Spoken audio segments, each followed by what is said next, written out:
তিনিচুকীয়াত মানৱ সমাজক লজ্জানত কৰা এক জঘন্য ঘটনা সংঘটিত হৈছে। শিশুৰ অধিকাৰক ভুলুণ্ঠিত কৰাৰ দৰে এক জঘন্য ঘটনা সংঘটিত হৈছে এইখন অসমতে। এইবাৰ নৱজাতক বিক্ৰীৰ প্ৰসংগ পুনৰ উত্থাপন হৈছে। তিনিচুকীয়াত এই ঘটনা সংঘটিত হৈছে আৰু এই ঘটনাৰ সৈতে স্বাস্থ্যকৰ্মী খুদ জড়িত থকাৰ অভিযোগ উত্থাপন হৈছে আৰু স্বাস্থ্যকৰ্মীৰ সৈতে মিলি মাতৃয়ে এগৰাকী আৰক্ষী কনিষ্ঠবলক এই নৱজাতক শিশুটি বিক্ৰী কৰিছে বুলি ইতিমধ্যে জানিব পৰা গৈছে। আৰু এই ঘটনা পোহৰলৈ অহাৰ পিছতে এতিয়া সমগ্ৰ তিনিচুকীয়াত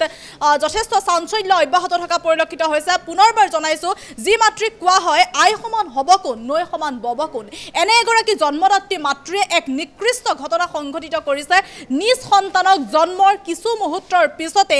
এইদৰে বিক্ৰী কৰি দিছে আৰু অৱশেষত এই ঘটনা গাপ দিয়াৰ বাবে চেষ্টা কৰিছিল আৰু অৱশেষত এই সকলোবোৰ ঘটনা এতিয়া পোহৰলৈ আহিছে। এগৰাকী স্বাস্থ্যকৰ্মীৰ সৈতে মিলি আৰক্ষী কনিষ্ঠবলক এই নৱজাতক শিশুটি বিক্ৰী কৰিছে বুলি ইতিমধ্যে জানিব পৰা গৈছে। সবিশেষ সবিস্তাৰে এই মুহূৰ্তত সেই খবৰ লৈ আহিছোঁ ফুল প্লেটৰ মাধ্যমেৰে। আমি জনাই আছোঁ, তিনিচুকীয়াত পণ্য সামগ্ৰীৰ দৰে এক নৱজাতক বিক্ৰীৰ ঘটনা সংঘটিত হৈছে। স্বাস্থ্য বিভাগৰ কৰ্মচাৰীৰ সৈতে মিলি আৰক্ষী কনিষ্ঠবলক বিক্ৰী কৰিছে এই সন্তানটি। শিশুটিক বিক্ৰী কৰাত আগভাগ লোৱা চিকিৎসাকৰ্মী বৰ্তমান আৰক্ষীৰ জালত পৰিছে। 13 জুলাইতে এই নৱজাতকটিৰ জন্মৰ পিছতেই হাস্পতালৰ পৰাই পলায়ন কৰিছিলে মাতৃয়ে। SP অফিচত কৰ্মৰত এজন কনিষ্ঠবলে ক্ৰয় কৰিছিল বুলি জানিব পৰা গৈছে এই সন্তানটোক আৰু 25 জুলাইত অসুস্থ নৱজাতকটিক হাস্পতাললৈ পুনৰ দেখাবলৈ আনোতে এই ঘটনা পোহৰলৈ আহিছে। পুনৰবাৰ জনাইছো, তিনিচুকীয়া নৱজাতক বিক্ৰীৰ ঘটনাক লৈ তীব্ৰ চাঞ্চল্য অব্যাহত আছে। নৱজাতক বিক্ৰীৰ ঘটনাৰ সৈতে জড়িত আছে খুদ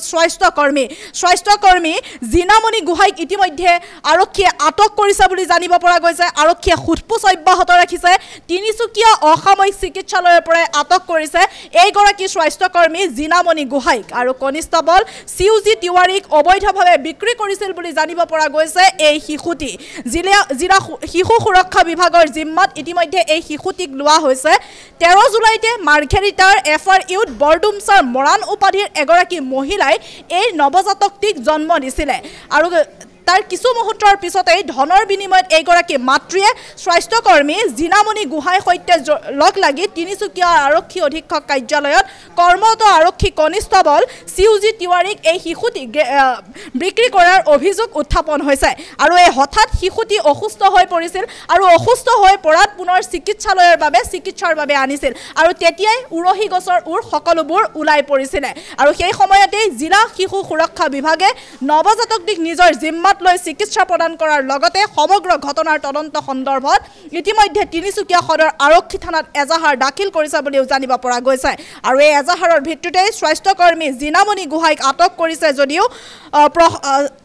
সন্তানটিক প্ৰসৱ কৰি অবৈধভাৱে গতাই দিয়া এই মহিলাগৰাকী আৰু অবৈধভাৱে এই নৱজাতকটিক সমজি লোৱা আৰক্ষী কনিষ্ঠবলৰ ওপৰত আৰক্ষীৰ ভূমিকাক লৈ কিন্তু এতিয়া বিভিন্নজনে বিভিন্ন ধৰণৰ প্ৰতিক্ৰিয়া প্ৰকাশ কৰা পৰিলক্ষিত হৈছে। আমাৰ হাতত সেই মন্তব্য আছে, মন্তব্য প্ৰথমে আগবঢ়াইছোঁ। ইয়াততো চাবলৈ গ'লে অকল 13 তাৰিখে ৰাতি ডেলিভাৰী হৈছিলে 3:37 আৰু পিছদিনাখনে তেওঁলোকে হস্পিটেলৰ বিনা অনুমতিত তেওঁলোকে ইয়াৰ পৰা চাইন কৰি ছুটি লৈ গৈছিলে। তাৰ পাছৰখিনিতো আমি গম নাপাম আৰু কি হৈছে কি নাই হোৱা। সেইটো লগত কোন আহিছিলে? তেওঁলোকৰ কোনো অহা নাই, অকল এগৰাকী ছোৱালী আহিছিলে। তেওঁলোকে পিছদিনাখন কৈছে যে আমি ইয়াৰ পৰা মানে ঘৰত কিবা অসুবিধা আছে চাগে, তেওঁলোকে ক'লে যে আমি ইয়াৰ পৰা ছুটি লৈ যাব বিচাৰিছোঁ। তাৰপিছত মই ইয়াৰ হস্পিটেলৰ যোন ইনচাৰ্জ তেওঁক ক'লোঁ যে তেওঁলোকে এনেকুৱাকৈ যাব বিচাৰিছে, কি কৰোঁ? তেওঁ ক'লে যে তেওঁ টিকেটত তোমালোকে চাইন কৰি কেনে পঠিয়াই দিয়া বুলি।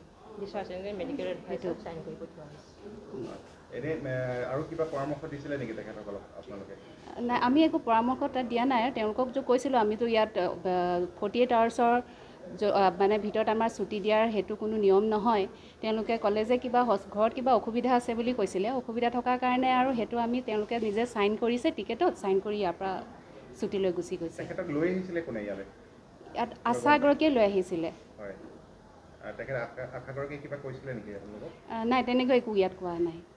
আৰু ইয়াততো ধৰক আমি এতিয়া যেতিয়া পেচেণ্টটো আহিছে আমিতো ডেলিভাৰী কৰা কাম আমি কৰিবই লাগিব। সেইটো আৰু ইতিমধ্যে মন্তব্য শুনিবলৈ পাইছে কিন্তু এইখিনিৰ পিছত এটা প্ৰশ্ন উত্থাপন হৈছে কেৱল এআই প্ৰথম নহয় ইয়াৰ পূৰ্বেও দেখিবলৈ পোৱা গৈছে এনে বিভিন্ন ধৰণৰ ঘটনা কিন্তু আমাৰ সমাজত চলি আছে এতিয়া স্বাস্থ্য বিভাগৰ ওপৰত প্ৰশ্ন উত্থাপন হয় স্বাস্থ্য বিভাগত এনে বিসংগতি কিয় সময়ে সময়ে সংঘটিত হয় বা এনে স্বাস্থ্যকৰ্মীসকল এনে ঘটনাৰ সৈতে কিয় জড়িত হৈ পৰে এই ক্ষেত্ৰত স্বাস্থ্য বিভাগৰ মন্ত্ৰী অশোক সিংহলে এই সমগ্ৰ বিষয়টোৰ ওপৰত কিন্তু নিশ্চিতভাৱে দায়িত্ব নিশ্চিতভাৱে তদন্ত কৰা নিশ্চিতভাৱে উচিত আমি পুনৰবাৰ জনাইছো তিনিচুকীয়া যি ঘটনা সংঘটিত হৈছে এই ঘটনাৰ সৈতে জড়িত হৈ পৰিছে এগৰাকী আৰক্ষী কনিষ্টবল তেওঁ নিজে সমাজৰ ৰক্ষক আৰু এই সমাজৰ ৰক্ষক বুলি কোৱা এই আৰক্ষী কনিষ্টবলে এনে লজ্জিত কাণ্ডৰ সৈতে জড়িত হৈ পৰিছে এইখিনিতে প্ৰশ্ন হয় যে তেখেত কনিষ্টবল হোৱাৰ পিছতো কিয় এনে এক ভয়ংকৰ ঘটনা সংঘটিত কৰিছে কিয় মানৱ সমাজক লজ্জানত কৰা এনে এক জঘন্য ঘটনা সংঘটিত কৰিছে এই সমগ্ৰ ঘটনাৰ ওপৰত এতিয়া কিন্তু তদন্ত বিচাৰিছে স্থানীয় ৰাইজে তদন্ত বিচাৰিছে সচেতন মহলে কিন্তু তদন্ত বিচাৰিছে পুনৰ জনাইছো তিনিচুকীয়াত শিশুৰ অধিকাৰক ভুলণ্ঠিত কৰা এক ঘটনা সংঘটিত হৈছে নৱজাতক বিক্ৰী কৰা হৈছে জন্মৰ কিছু মুহূৰ্তৰ পিছতে সেই হৃদয়হীনা মাতৃগৰাকীয়ে এই সন্তানটোক এজন আৰক্ষী কনিষ্টবলৰ হাতত সমজাই দিয়া বুলি কৈছে আৰু তাৰ পিছত তেওঁ ঘৰলৈ লৈ যোৱা হৈছিল কিন্তু শিশুটি হঠাৎ অসুস্থ হৈ পৰাত পুনৰ যেতিয়া হাস্পতাললৈ আনিছিল চিকিৎসকৰ ওচৰলৈ তেতিয়া সকলোবোৰ উৰহি গছৰ ওলাই পৰিছিল আমাৰ হাতত সেই মন্তব্য আছে পুনৰবাৰ সেই মন্তব্য আগবঢ়াইছো কি অভিযোগ উত্থাপন হৈছে আমি আমাৰ এটা চাইল্ড হেল্পলাইন আছে এটা টোল ফ্ৰী নাম্বাৰ 25 জুলাইত আমি 12টা মান বজাত এটা ইনফৰমেশ্যন পালোঁ তিনিচুকীয়া চিভিল হস্পিটেল অথৰিটিৰ পৰা বুলিয়ে ক'লে যে তাতে এটা বেবী এডমিট কৰিছে ক্ৰিটিকেল কণ্ডিশ্যনত তেওঁলোকে ছাছপেক্ট কৰিছে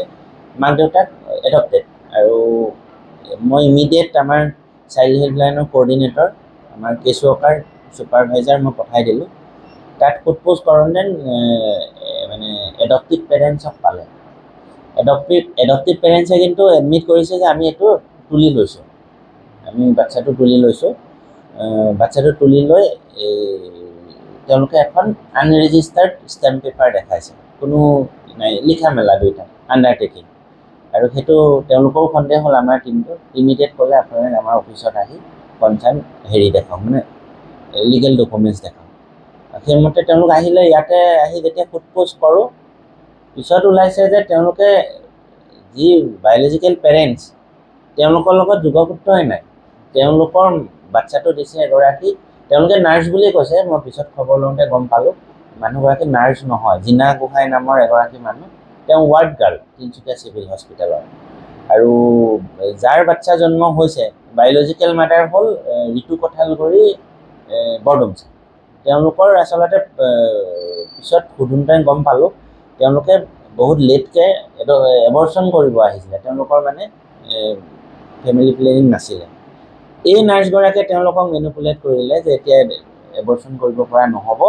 বাচ্চাটো জন্মতে মই তুলি তালি ডাঙৰ দীঘল কৰিম আৰু সেইমতে বাচ্চা জন্ম হ'লত 23 তাৰিখে বাচ্চাটো জন্ম হৈছিলে 13 তাৰিখ